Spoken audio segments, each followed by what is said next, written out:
थंडी आली की आपल्याला सगळ्यात आधी आठवतात गरमागरम पदार्थ, पौष्टिक खाणं आणि आईच्या हातचे पारंपरिक लाडू. आज आपण बोलणार आहोत हिवाळ्यात खाल्ले जाणारे सगळ्यात पौष्टिक आणि एनर्जी देणारे लाडू, डिंकाचे लाडू. हे लाडू फक्त गोड नाहीत, तर शरीराला आतून बळ देणारे, उष्णता देणारे आणि हिवाळ्यातील आरोग्य रक्षक आहेत. चला तर मग डिंकाचे लाडू बनवूयात. आता सगळ्यात आधी डिंक परतवण्याचा टप्पा येतो आणि इथेच आपली पहिली टीप आहे. तूप योग्य तापमानावर असलं पाहिजे. जास्त गरमही नको आणि थंडही नको. कारण जास्त गरम तूप असेल तर डिंक जळतो आणि थंड असेल तर तो फुलत नाही व्यवस्थित.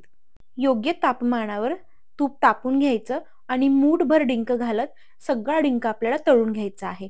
एकाच वेळी सगळा डिंक टाकायचा नाही, थोडा थोडा डिंक तळायचा आहे. तूप व्यवस्थित गरम असलं की डिंक छान फुलतो. हे पहा, असा डिंक छान फुलला आहे. आता आपण ह्याला काढून घेऊयात आणि बाकीचा राहिलेला डिंक सुद्धा आपण असाच तळून घेऊयात. बरं, इथे मी 150 ग्रॅम डिंक वापरला आहे. तुम्हाला डिंक जास्त नको असेल तर 100 ग्रॅम तुम्ही डिंक घेतला तरीही चालेल. तुम्हाला माहित आहे का, डिंक लाडू हिवाळ्यात का खाल्ले जातात? हिवाळ्यातील शरीराची पचनशक्ती म्हणजे जी आपली अग्नी असते, ही जास्त सक्रिय असते. त्यामुळे जड व पौष्टिक पदार्थ आपल्याला सहज पचले जातात. आणि डिंक हा गरम तासीर असलेला पदार्थ आहे. म्हणूनच डिंकाचे लाडू प्रामुख्याने नोव्हेंबर ते फेब्रुवारी या हिवाळी महिन्यात खाल्ले जातात. चला, डिंक इथे व्यवस्थित तळून झाला आहे, छान फुलला आहे. डिंक थंड करायला ठेवूयात. आता ह्यानंतर येतात आपले सुके मेवे म्हणजेच बदाम, काजू, खोबरं वगैरे. आता हे फक्त चव वाढवण्यासाठी नाहीयेत, ते शरीराला नैसर्गिक फॅट्स, प्रोटीन्स आणि विटामिन ई देतात. डिंक तळून झाल्यानंतरून खाली जे तूप उरतं त्याच तुपामध्ये आपल्याला काजू व्यवस्थित भाजून घ्यायचे आहेत. इथे मी 100 ग्रॅम काजू घेतले आहेत.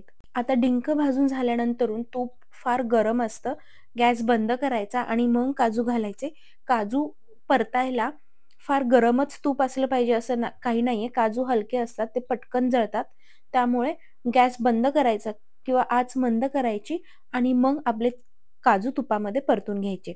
काजूला छान हलका सोनेरी रंग आला की काजू काढून घ्यायचे, ते थंड करायला ठेवायचे आणि त्याच तुपामध्ये आता आपण 100 ग्रॅम बदाम परतून घेणार आहोत. बदाम सुद्धा मंद आचेवरती हलके सोनेरी रंग येईपर्यंत आपल्याला परतून घ्यायचे आहेत. हिवाळ्यामध्ये ना आपली त्वचा सुद्धा कोरडी पडते, कधी कधी सांधेही दुखतात. ह्याच घटकांमुळे म्हणजे काजू, बदाम, खोबरं ह्या सगळ्या घटकांमुळे आपल्याला ते टाळता येतं. चला, बदाम सुद्धा हलके सोनेरी रंग येईपर्यंत इथे मी परतून घेतले आहेत. तेही काढून घेऊयात आणि थंड करायला ठेवूयात. बरं, मला सांगा, डिंक म्हणजे नक्की काय हे किती जणांना माहितीये? उत्तर माहीत असेल तर खाली कमेंट बॉक्समध्ये मला कमेंट करून नक्की सांगा. चला, डिंक, काजू, बदाम हे आपले सगळे छान तुपामध्ये परतून झाले आहेत. आता ह्यामध्ये मी घातला आहे 100 ग्राम पिस्ता. पिस्ता हा मी ऑलरेडी भाजून ठेवलेला होता. जर पिस्ता भाजलेला नसेल तर तोही तुपामध्ये मंद आचेवरती परतून घ्या. आता हे सगळं मिश्रण आपलं मिक्सरमध्ये थोडं थोडं घालून बारीक वाटून घ्यायचं आहे.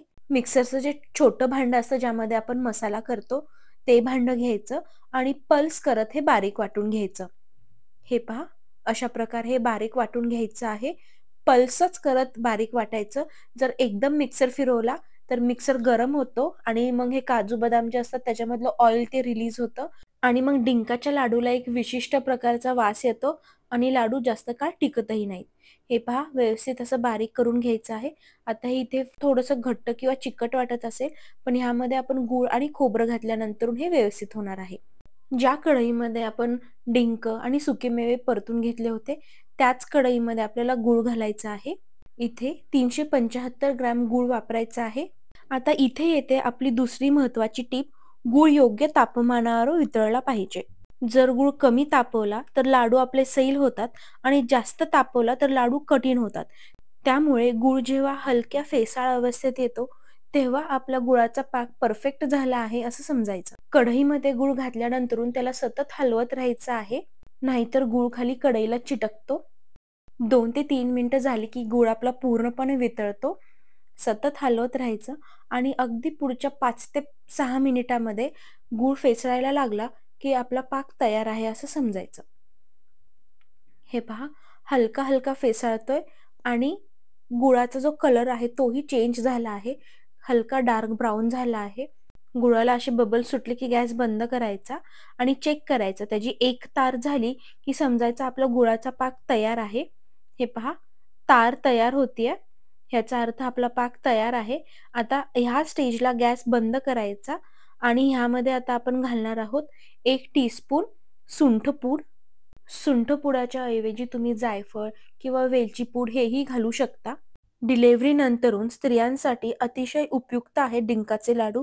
शरीरातील शक्ती व पोषण परत मिळवण्यासाठी आयुर्वेदात डिंकाच्या लाडूंचा सल्ला दिला जातो. सुंठपूड घातल्यानंतरून व्यवस्थित मिक्स करून घ्यायचं आणि आता ह्यात मी घातलेलं आहे डेसिकेटेड कोकोनट 400 ग्रॅम. जर तुम्ही सुकं खोबरं किसून घालणार असाल तर खोबरं थोडंसं परतून घ्यायचं आणि मग ते घालायचं. खोबरं घातल्यानंतर आता आपण जी बारीक पूड करून ठेवली होती ती घालायची आणि गूळ जोपर्यंत गरम आहे तोपर्यंतच हे मिश्रण पटकन मिक्स करून घ्यायचं. पटापट हात चालवायचे, नाहीतर गूळ एकदा कडक झाला की हे परत लाडू वळवायलाही खूप कठीण जातं. गॅसवरून कढई खाली उतरवायची. इथे मी व्यवस्थित मिक्स करून घेतलेलं आहे आणि हलकंसं मिश्रण जेव्हा थंड होईल, जेव्हा ते कोमट होईल आणि हाताळता येईल तेव्हा आपण ह्याचे लाडू वळून घ्यायचे. या स्टेजला जर डिंकाच्या लाडूचं मिश्रण थोडंसं ड्राय वाटत असेल किंवा जर तुम्हाला लाडू वळवता येत नसतील तर अर्धा कप तूप ह्यामध्ये अजून घालायचं, म्हणजे लाडू व्यवस्थित होतात. मिश्रण हे व्यवस्थित मिक्स करून घ्यायचं. बरं, ह्या रेसिपीमध्ये डिंक मी 150 ग्राम वापरला आहे आणि हे लाडू हलकेसे चिकट बनतात. डिंक चिकट असतो त्यामुळे खाताना हे हलकेसे चिकट लागतात, पण खूप चविष्ट लागतात. तुम्हाला जर चिकट डिंकाचे लाडू नको असतील तर तुम्ही 100 ग्रॅम डिंक वापरलात तरीही चालेल. एकदा हाताने हे व्यवस्थित मिश्रण मिक्स करून घ्यायचं. काळजी घ्यायची, गूळ आहे खूप गरम असतो, पोळण्याची शक्यता असते, त्याच्यामुळे इथे काळजी घ्यायची. आणि हाताळता येतंय असं वाटलं की ह्याचे लाडू वळवायला घ्यायचे, पण मिश्रण खूप थंडही होण्याची वाट पाहायची नाही, नाहीतर लाडू वळवायला कठीण जातं. आता हवे तसे लहान किंवा मध्यम आकाराचे लाडू तुम्ही वळवू शकता. हे पहा, मी तुम्हाला दाखवते. अगदी सहजपणे हे लाडू इथे वळले जातात. मिश्रण जर हाताला चिटकत असेल तर हाताला थोडंसं तूप लावून घ्यायचं. हे पहा, काय सुंदर आणि सुरेख लाडू झाला आहे. अतिशय पौष्टिक आहेत हे लाडू. हिवाळ्यात दररोज एक डिंकाचा लाडू खाल्ला तर पुरेसा आहे, पण उष्ण प्रकृती ज्यांना असते त्यांनी थोडं प्रमाणात खायचं, कारण की डिंकाने उष्णता वाढते. त्यामुळे ज्यांना उष्णता आहे त्यांनी थोडे प्रमाणात खावेत. अजून एक लाडू मी तुम्हाला वळवून दाखवते. खूप छान आणि सहजपणे हे लाडू वळले जातात आणि लाडू गरम असतानाच वळवले पाहिजेत, नाहीतर लाडू वळवायला फार कठीण जातं. आणि अशा प्रकारे तयार आहे आपल्या आई आजीच्या काळापासून चालत आलेला हिवाळ्यातील सुपरफूड डिंकाचा लाडू. यात आहे परंपरा, आरोग्य आणि प्रेम. हिवाळ्यात दररोज एक लाडू खा आणि संपूर्ण सीझन ऊर्जा भरलेला असेल. चला तर मग रेसिपी कशी वाटली हे कमेंटमध्ये सांगायला विसरू नका आणि व्हिडिओ आवडला असेल तर लाईक करा, शेअर करा आणि चॅनलला सबस्क्राईब करायला विसरू नका. पुन्हा भेटूया. बाय.